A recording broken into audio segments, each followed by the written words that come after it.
Assalamualaikum warahmatullahi wabarakatuh. Izin memperkenalkan diri, nama saya Cindy Rahma Hotimah dengan nomor NPM 2010631050058 dari kelas 2A Program Studi Pendidikan Matematika Fakultas Keguruan dan Ilmu Pendidikan Universitas Singapura Bangsa Karawang. Di video kali ini saya akan menjelaskan mengenai elemen-elemen pendidikan dalam perspektif filsafat untuk memenuhi tugas ujian tengah semester Filsafat Pendidikan semester 2 tahun ajaran 2020-2021 dengan dosen pengampu Dr. Haji Dedang Rahman Munandar MPD. Selamat menyaksikan. Pendidikan adalah proses penyesuaian diri secara timbal balik antara manusia atau juga pengembangan dan penyempurnaan secara teratur dari semua potensi moral, intelektual, dan jasmaniah manusia oleh dan untuk kepentingan tersebut dalam hubungannya dengan Allah yang Maha Pencipta sebagai tujuan akhir. Elemen pendidikan adalah bagian-bagian dasar yang mendasari proses perkembangan, pembelajaran, pengetahuan, keterampilan, dan kebiasaan sekumpulan manusia yang diwariskan dari satu generasi ke generasi berikutnya. Maka dapat disimpulkan bahwa elemen-elemen dalam perspektif filsafat adalah bagian-bagian dasar yang mendasari proses pembelajaran yang diwariskan turun-temurun dari satu generasi ke generasi berikutnya dengan berdasarkan sudut pandang filsafat pendidikan. Elemen-elemen pendidikan. Elemen-elemen pendidikan dibagi menjadi 5 bagian. Yang pertama adalah institusi pendidikan, kedua sumber-sumber pendidikan, 3 lingkungan pendidikan, 4 alat pendidikan, dan yang kelima adalah metode-metode pendidikan. Institusi pendidikan. Institusi pendidikan dibagi menjadi 3 kelompok.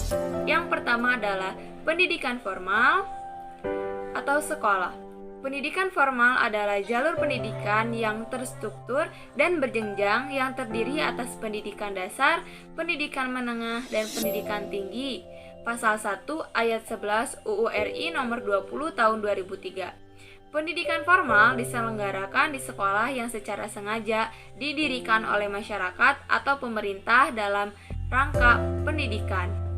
Misalnya seperti SD, SMP, SMA, dan juga universitas.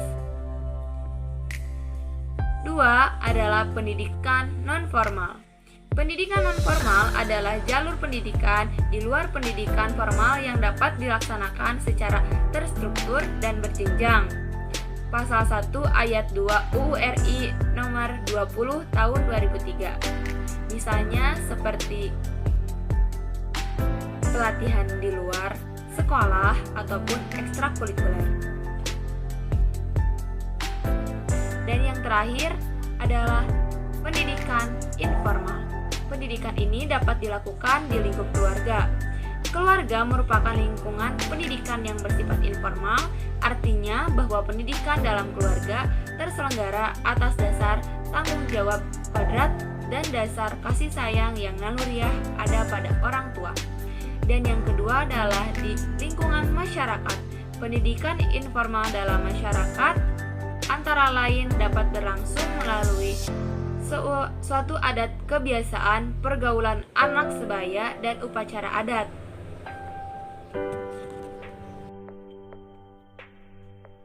Sumber pendidikan yang pertama adalah orang tua, karena berada di lingkungan paling sederhana, yaitu keluarga. Sumber yang kedua adalah guru atau tenaga pendidik. Guru atau tenaga pendidik merupakan sumber pendidikan yang berada di lingkungan formal. Seorang guru harus memiliki kemampuan dan wawasan yang luas dan baik untuk mengajar peserta didik. Yang ketiga adalah buku ajar. Buku ajar merupakan sumber referensi yang digunakan untuk peserta didik belajar. Dan yang keempat adalah internet. Internet merupakan sumber pendidikan yang lebih fleksibel karena dapat ditemukan di mana saja dan kapan saja. Yang ketiga adalah lingkungan Pendidikan. Lingkungan pendidikan dibagi menjadi 3. Yang pertama adalah lingkungan pendidikan di keluarga atau dilakukan di lingkungan informal. Yang kedua adalah lingkungan pendidikan sekolah atau dilakukan di lingkungan formal. Dan yang ketiga adalah lingkungan pendidikan di masyarakat. 4. Alat pendidikan. Alat pendidikan merupakan sesuatu yang membantu kelaksanaannya pendidikan di dalam mencapai tujuannya dengan baik berupa benda atau bukan benda. Menurut sifatnya, alat pendidikan dibagi menjadi 2. Yang pertama adalah alat pendidikan preventif atau bersifat pencegahan seperti tata tertib, anjuran dan perintah, larangan, paksaan dan disiplin. Dan yang kedua adalah alat pendidikan represif atau bersifat setelah terjadi pelanggaran seperti memberi pemberitahuan, teguran, peringatan, hukuman, dan ganjaran. Yang kedua adalah alat pendidikan menurut bentuknya, yaitu 1. Berbentuk benda material, dan yang kedua adalah berbentuk bukan benda atau non-benda. Yang berbentuk benda atau material adalah seperti sarana dan prasarana, sedangkan yang berbentuk non-benda adalah seperti kondisi, tindakan, perbuatan, dan juga keterampilan. Yang kelima adalah metode-metode pendidikan. Metode pendidikan yang pertama adalah metode ceramah. Metode ini digunakan oleh guru untuk menjelaskan materi pembelajaran langsung secara lisan kepada peserta didik. Itu artinya menghilangkan hadas kecil. Nah, kalian tahu rukun wudhu ada berapa? Tahu. Ada berapa rukun wudhu? Ya, rukun wudhu ada 6. Pertama apa? Niat. Kedua? Adalah metode demonstrasi atau dengan cara menunjukkan menggunakan benda atau alat untuk mempresentasikan ataupun menjelaskan sesuatu. Untuk mempelajari matematika, kita memerlukan tempat yang nyaman dan juga efektif untuk pembelajaran, di mana sumber pendidikan yang kita gunakan harus jelas dan juga dapat digunakan dan mudah dipahami oleh kita. Selain itu, di lingkungan pendidikan, matematika juga digunakan, baik itu di lingkungan keluarga sebagai contohnya yaitu sebagai menghitung pemasukan atau pengeluaran di rumah tangga ataupun di sekolah sebagai murid untuk mempelajari matematika wajib ataupun minat. Maka dari materi di atas mengenai tentang elemen-elemen pendidikan dalam perspektif filsafat terdiri dari 5 bagian. Yang pertama adalah institusi pendidikan yang terdiri dari 3 bagian, yaitu institusi pendidikan formal, institusi pendidikan informal, dan institusi pendidikan non-formal. Dan yang kedua adalah sumber-sumber pendidikan yang terdiri dari guru, orang tua, buku ajar, ataupun internet.